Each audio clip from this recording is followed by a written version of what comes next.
ছাইরা দেবে। বাজান কিয়ামতের ময়দানে ঘর নাই, বাড়ি নাই, গাছ নাই, পানি নাই, ভাগুন নাও কোনো জায়গা নাই, ছায়ার কোনো ব্যবস্থা নাই।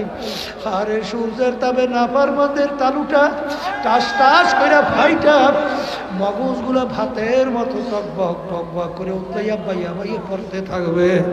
বাজান আমি বলি না, আল্লাহ রসুল বলছে শুনাইতে আছি। এ দুনিয়াদার পাগল আমার বাবারা, ওদিকে জাহান্নাম এবং বেহেশত আমার মাওলা কাছাকাছি কায়েম করবে। আরে জাহান্নাম কিয়ামতের ময়দানের দিকে এমন ভাবে ঘুরিব ঘুরিব ডাক দেবে, আসবে আল্লাহ। আল্লাহর হাবিব সেজদায় পড়িয়া কাঁদবে, মালিক আমার উম্মাহ যদি জাহান্নামে খাইয়া ফেলায়, আমি রাসূল তোমার কুদরত জালালের কসম খাইয়া বললাম আমি তোমার বেহেশতে যাব না। তোমার ইজ্জত জালালের কসম খাইয়া বলছি আমি তোমার বেহেশতে ঢুকবো না। আল্লাহ রাব্বুল আলামিন বলবেন, হাবিব এই পানি নিয়ে জাহান্নামের দিকে সিটানি মারে। যখন সিটানি মারবে, কেত কেত করে জাহান্নাম পিছনে দৌড় মারবে। আরে হাবিব, আল্লাহর হাবিব বলবেন, মালিক এত ফেরেশতা জাহান্নাম ধইরা রাখতে পারে না, এখন কুদরতি পানি দেওয়ার সঙ্গে সঙ্গে জাহান্নাম পিছনে দৌড় মারল। আল্লাহ রাব্বুল আলামিন বলে, হাবিব গো এখন কুদরতি পানি না, আমার বন্ধুরা আপনার উম্মতেরা যারা দুনিয়ায় থাকা অবস্থায় গুনার কথা মনে কইরা, জাহান্নামের কথা মনে কইরা, যারাই দুই চোখের পানি ফালাইয়া, যারা দুই চোখের পানি ফালাইয়া কাঁদছে, সেই চোখের পানি এই পানি বাজারদেরকে বলবো, বাজার বরকত পাই মজলিস। আমার মাওলা বড় দয়ার মাওলা, আমার মালিক বড় মায়ার মাওলা। ইন্নাল্লাহা লা ইয়ানজুরু ইলা সুওয়ারিকুম ওয়া আমালিকুম ওয়ালাকিন ইয়ানজুরু ইলা নিয়াতিকুম ওয়া কুলুবিকুম আও কামা ক্বালা আলাইহিস সালাতু ওয়াস সালাম। আল্লাহর হাবিব বলেন, আমি শুধু বান্দা-বান্দি বাহ্যিক আমলের দিকে তাকাইয়া থাকি না, আমি বান্দা-বান্দির দিলের দিকে তাকাইয়া থাকি। বান্দা-বান্দির দিলটা যখন অপরাধের কথা মনে কইরা, আমার আযাব গজবের কথা মনে কইরা, দিলের ভিতরে যখন অস্থিরতা তৈরি কইরা, দিলটাকে ভাইয়া চুইরা, যখন আমার দরবারে দুই হাত তুইরা যখন করুণ সুরে ডাক দেবে, এ আমার দয়ার মাওলা,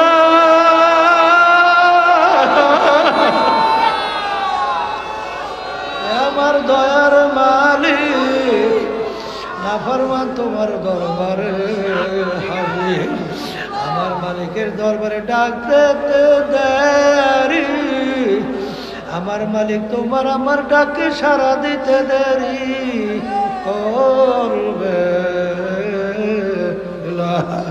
আমার মালিক ডাক দিয়া বলে, বান্দা বান্দিরা হারে লাতা খুজু হুসনা তুম বলা নাও, আমার ঘুমও নাই, ঝিমানিও নাই, তোদের মায়ার কারণে আমাকে ঘুমাইতে দেয় না। তুই রাত্র গভীরে বিপদের ভিতরে পড়বি, আর যখন তুই করুণ সুরে ডাক দিবি, এ আমার আল্লাহ,